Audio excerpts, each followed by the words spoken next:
Hi friends, today we are discussing about the probabilistic model of the inventory control and the problems related to the probabilistic model. ഇത്ര ദിവസം നമ്മൾ ചെയ്തിരുന്ന deterministic model use ചെയ്തിട്ട് എങ്ങനെയാണ് optimal auto quantity calculate ചെയ്യുക എന്നുള്ളതായിരുന്നു. ഇനി നമ്മൾ പ്രോബബിലിറ്റീസ് യൂസ് ചെയ്തിട്ട് എങ്ങനെയാണ് ഒരു ഇൻവെൻട്രിയുടെ ഒപ്റ്റിമൽ ഓട്ടോ ക്വാണ്ടിറ്റി കാൽക്കുലേറ്റ് ചെയ്യുക എന്നുള്ളതാണ് പഠിക്കാൻ പോകുന്നത്. Next we have to discuss the probabilistic model. Already നമ്മൾ ഡിസ്കസ് ചെയ്തിട്ടുള്ളതാണ്. Let C1 is the cost of inventory. അപ്പോൾ C1 നമുക്ക് മൂന്ന് രീതിയിൽ കാൽക്കുലേറ്റ് ചെയ്യാൻ പറ്റും. C1 is the holding cost itself. Then C1 is equal to C plus CH. അതായത് unit കോസ്റ്റും കൂടി ക്വസ്റ്റ്യനിൽ മെൻഷൻ ചെയ്തിട്ടുണ്ടെങ്കിൽ C1 കാൽക്കുലേറ്റ് ചെയ്യേണ്ടത് C plus CH വെച്ചിട്ടാണ്.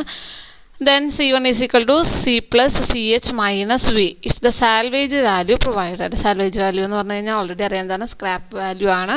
അത് നമുക്ക് ക്വസ്റ്റ്യനിൽ മെൻഷൻ ചെയ്തിട്ടുണ്ട് എന്നുണ്ടെങ്കിൽ നമുക്ക് C plus CH minus V എന്ന് പറയുന്ന ഇക്വേഷൻ യൂസ് ചെയ്തിട്ട് വേണം C1 കാൽക്കുലേറ്റ് ചെയ്യാനായിട്ട്. Then C2 be the shortage cost or loss in profit. അതായത് നമുക്ക് ഒരു പറഞ്ഞിരിക്കുന്ന ഐറ്റം പറഞ്ഞ സമയത്ത് കൊടുക്കാൻ പറ്റിയില്ലെങ്കിൽ എത്ര നമുക്ക് ലോസ് വരാനായിട്ടുള്ള ചാൻസ് ഉണ്ട്, അതിനെയാണ് C2 എന്ന് പറയുന്നത്. ഇനി തന്നിരിക്കുന്ന ഇൻഫർമേഷൻസിൽ നിന്ന് calculate sigma P of D. അതായത് നമുക്ക് ഡിമാൻഡും പ്രോബബിലിറ്റിയും വെച്ചിട്ടുള്ളൊരു സെക്ഷൻ ആയിരിക്കും ഒരു ക്വസ്റ്റ്യനിൽ തന്നിട്ടുണ്ടായിരിക്കുക. അപ്പോൾ അതിൽ നമ്മൾ പ്രോബബിലിറ്റീസിൻ്റെ, അതായത് ഡിമാൻഡിൻ്റെ പ്രോബബിലിറ്റിയുടെ ക്യുമുലേറ്റീവ് പ്രോബബിലിറ്റീസ് കാൽക്കുലേറ്റ് ചെയ്തെടുക്കുക. ദെൻ നമുക്ക് C2 C1 നമ്മൾ ഓൾറെഡി കാൽക്കുലേറ്റ് ചെയ്തിട്ടുണ്ടായിരിക്കും. ആ C1 യൂസ് ചെയ്തിട്ട് C2/C1 + C2 കാൽക്കുലേറ്റ് ചെയ്യുക. ദെൻ അതിൻ്റെ റേഞ്ച് നമ്മുടെ ക്യുമുലേറ്റീവ് പ്രോബബിലിറ്റീസ് കാൽക്കുലേറ്റ് ചെയ്തിരിക്കുന്ന തേർഡ് കോളത്തിൽ അത് ഏതിൻ്റെ ഇടയിലാണ് കിടക്കുന്നത് എന്നുള്ളത് നമ്മൾ മെൻഷൻ ചെയ്യും. ഇപ്പോൾ നമുക്ക് കിട്ടിയിരിക്കുന്ന വാല്യൂ 0.55 ആണെന്ന് വിചാരിക്കുക. ആ വാല്യൂ ചിലപ്പോൾ കിടക്കുന്നുണ്ടായിരിക്കും 0.45-ൻ്റെയും 0.60-ൻ്റെയും ഇടയിലായിരിക്കും. അപ്പോൾ ഏതൊക്കെ റേഞ്ചിൻ്റെ ഇടയിലാണ് നമുക്ക് കിട്ടിയിരിക്കുന്ന വാല്യൂ എന്നുള്ളത് നമ്മൾ മെൻഷൻ ചെയ്തെടുക്കുക. ദെൻ അതിന് കറസ്പോണ്ടിങ് ആയിട്ട് വരുന്ന ഡിമാൻഡാണ് നമ്മൾ ഒപ്റ്റിമൽ ക്വാണ്ടിറ്റി ആയിട്ട് കൺസിഡർ ചെയ്യുന്നത്.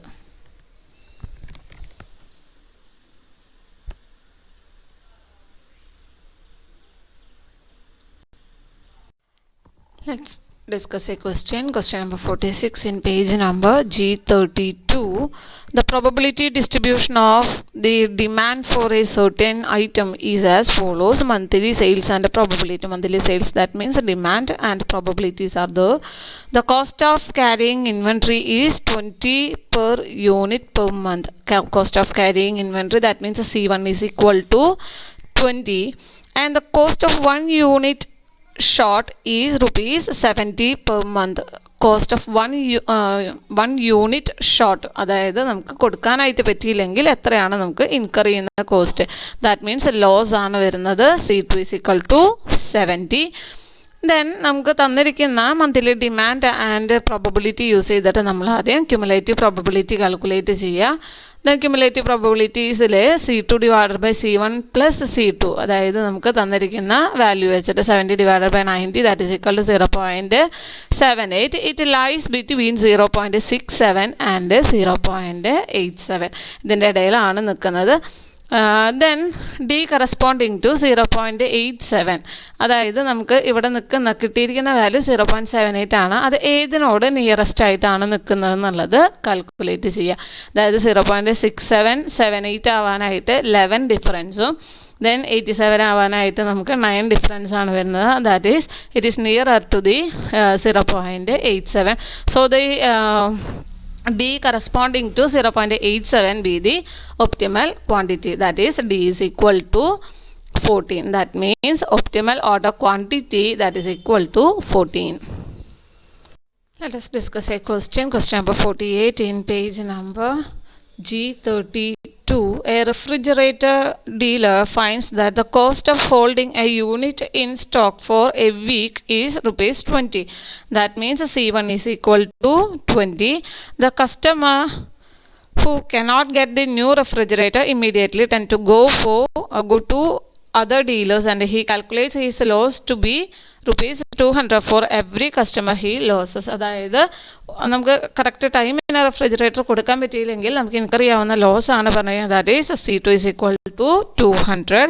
Then demand and probability distribution provide ചെയ്തിട്ടുണ്ട്. Demand that is 0 to 5 and probability 0.05, 0.1, 0.2, 0.3, 0.2 and 0.15 ആണ്. Assuming that there is no time lag between ordering and delivery, how many refrigerators should he order per week? അതായത് നമുക്ക് delay ഇല്ലാതെ കൊടുക്കാനായിട്ട് എത്ര refrigerator നമ്മൾ ഒരാഴ്ചയിൽ order ചെയ്യണം എന്നുള്ളതാണ് question. That means optimal order quantity നമ്മൾ കാൽക്കുലേറ്റ് ചെയ്യണം, ഓർഡർ പെർ വീക്ക്. അപ്പോൾ ആദ്യം നമ്മൾ ചെയ്യേണ്ടത് ഡിമാൻഡ് തന്നിട്ടുണ്ട്, പ്രോബബിലിറ്റി തന്നിട്ടുണ്ട്, ക്യുമുലേറ്റീവ് പ്രോബബിലിറ്റി കാൽക്കുലേറ്റ് ചെയ്യുക. അതായത് പ്രോബബിലിറ്റീസിനെ ആഡ് ചെയ്ത് കൊണ്ടുവരിക. ദെൻ കാൽക്കുലേറ്റ് ചെയ്യേണ്ടത് C2 divided by C1 plus C2. C1 C2 നമുക്ക് ഓൾറെഡി തന്നിട്ടുണ്ട്. C2 is equal to 200 and C1 is equal to 20. അതിൻ്റെ ബേസിസിൽ കാൽക്കുലേറ്റ് ചെയ്യുമ്പോൾ 0.91 ആണ് നമുക്ക് വരുന്നത്. That is lies between 0.85 and 1. 0.85ൻ്റെയും 1ൻ്റെയും ഇടയിലാണ് 0.91 കിടക്കുന്നത്. അപ്പോൾ നമ്മൾ നോക്കേണ്ടത് നമുക്ക് കിട്ടിയിരിക്കുന്ന പ്രോബബിലിറ്റി 0.91 എന്ന് പറയുന്നത് ഏതിനോട് അടുത്തിട്ടാണ് കിടക്കുന്നത്. It is near to 0.85. 85നോടാണ് കുറച്ചും കൂടി അടുത്ത്. 85 ആകുമ്പോൾ നമുക്ക് അവിടെ ഗ്യാപ്പ് വരുന്നത് 0.6 ആണ്. 0.6ഉം അതുപോലെ 1 ആവാനായിട്ട് 0.9 ആണ് വരുന്നത്, 0.09 ആണ് വരുന്നത്. അപ്പോൾ അങ്ങനെ വരുമ്പോൾ നമുക്ക് ഏതിനോട് അടുത്തിട്ടാണ് കിടക്കുന്നത് അതിന് കൺസേൺഡ് ആയിട്ട് കറസ്പോണ്ടിങ് ആയിട്ട് വരുന്ന ഡിമാൻഡ് ആയിരിക്കും ഒപ്റ്റിമൽ ഓർഡർ ക്വാണ്ടിറ്റി എന്ന് പറയുന്നത്. ഇപ്പോൾ 0.85നോട് കൺസേൺഡ് ആയിട്ട് നിൽക്കുന്ന ഡിമാൻഡ് എന്ന് പറയുന്നത് that is 4. That means optimal order quantity will be 4.